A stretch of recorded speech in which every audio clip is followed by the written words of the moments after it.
Welcome to Civics in a Year, the podcast that makes civic literacy fast, accessible, and surprisingly engaging. In just 10 minutes an episode, we'll tackle one of 250 essential questions about American democracy, how it works, why it matters, and what it means for you. Whether you're a student, a teacher, or just someone who wants to better understand your country and your rights, you're in the right place. Civics in a Year is powered by the Civic Literacy Curriculum from the Center for American Civics and is produced in partnership with the School of Civic and Economic Thought and Leadership at Arizona State University. Welcome back to Civics in a Year. I am so excited and so honored by our guest today. With us today, we have Dr. Stephen Knott, who I have worked with for quite a while, it feels like. Dr. Knott is an emeritus professor of national security affairs at the United States Naval War College in Newport, Rhode Island. Before his time at the War College, he served as co-chair of the Presidential Oral History Program at the Miller Center of Public Affairs at the University of Virginia, where he helped document and analyze the modern presidency through firsthand accounts. He is also the author of several works on the American presidency, including his recent book coming out May 19th, called Conspirator-in-Chief, The Long Tradition of Conspiracy Theories in the American Presidency. He also wrote about Alexander Hamilton before it was cool, before the Hamilton musical came out. His scholarship offers deep insight into presidential leadership, executive power, and the historical roots of political rhetoric in the United States. Dr. Knott, thank you so much. I also want to say, I have many of your books in my library, but The Lost Soul of the American Presidency is one of my favorites because I love digging into, presidents and having an understanding that they're not these perfect people. Yeah. And that the presidency has evolved, and maybe it has evolved into things that aren't that great. Anyway, thank you so much for being here with us today. We are talking about Executive Order 9066 and the Korematsu case. So speaking of decisions that presidents have made that maybe are not the best, can you tell us a little bit about Executive Order 9066 and how it kind of expands presidential power during wartime and what the constitutional justifications were used to defend it at the time? So, first of all, thank you, Liz, for that very kind introduction. And thank you for all you do for civics. I mean, this is so vitally important these days. And God bless you for the work you do. Executive Order 9066 was issued by President Franklin Roosevelt in February 1942, just a little over 2 months after the Japanese attack on Pearl Harbor, which of course caught the United States off guard. The American people were quite angry, needless to say. Congress passed a declaration of war 4 days after the Pearl Harbor attack. Mm-hmm. And this executive order in February 19th, to be exact, so again, slightly over 2 months later, was issued by President Roosevelt out of a fear that both Japanese Americans and Japanese nationals who happen to be in the United States, particularly on the West Coast, in Roosevelt's view, presented a threat to American national security. Now, it needs to be pointed out, Liz, interestingly, both the director of the FBI, J. Edgar Hoover, and Roosevelt's own attorney general did not support this order. They thought it went way too far. So this was an order that was driven by the president's initiative. FDR is the one who drove the policy, and despite these objections from high-ranking people, he signed it. It did not specify Japanese Americans. It simply gave American military authorities on the West Coast of the United States, Arizona, California, Washington, Oregon, the power to restrict or to label certain areas as military areas. And the man in charge of the West Coast of those states that I just mentioned was a general by the name of DeWitt. DeWitt. And he is the one who took the executive order targeted towards Japanese, people of Japanese ancestry. At first, they were supposed to voluntarily move from certain areas, but there was a very small percentage of the population who voluntarily agreed to relocate. So at that point, DeWitt made it mandatory.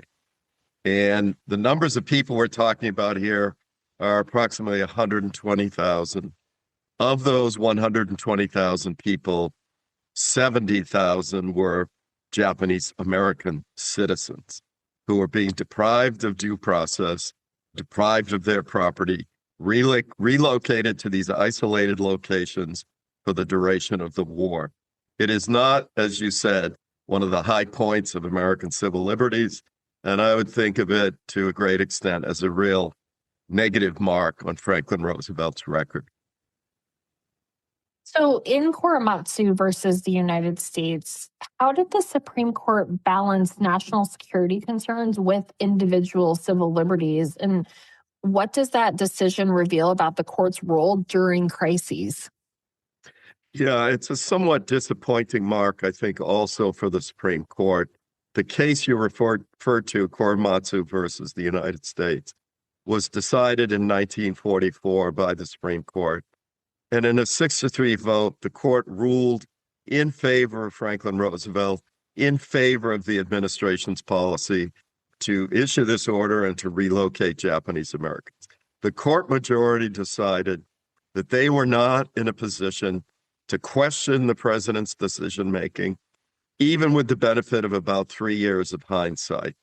And the case the majority made was the potential for sabotage, the potential for spying was so great that, again, they were not in a position to countermand that kind of an order. Now, the minority, the 3 members in the minority, took a very different stance. They were disturbed by the kind of racial targeting and ethnic targeting that one sees in this order. But again, they were very much in the minority. It is, Liz, typical of the Supreme Court, at least up until the mid-20th century. There were a few decisions along the way prior to FDR where the courts had a tendency to defer to the president, to defer to the commander-in-chief in wartime. I think perhaps some members of that majority later on came to regret their vote, upholding FDR's power to issue this order. But again, they tended to weigh national security over the rights of this targeted minority group. And I do think it is something of a scar, both on Roosevelt's record and on the Supreme Court's record. So looking back then, how has the legacy of this executive order and the Korematsu decision shaped modern understandings of civil rights, equal protection, and limits on executive authority? Because Korematsu has not been overturned, correct? Correct. So it's still technically Supreme Court precedent. And I know that in Trump versus Hawaii, it was mentioned, but again, not overturned. So, how does this help shape this understanding? Yeah, it's a terrific question, and I'm glad you pointed out that it has not been overturned. Although we should add, Liz, in 1988, the United States Congress and President Reagan at the time signed into law a formal apology to those Japanese Americans who had been interned, and also a reparations check for $20,000 given to the survivors or the nearest relative of the survivors of those who had been interned. So that, I suppose, represents some attempt 40 years after the fact to provide some redress of grievances to those who had been denied their civil liberties.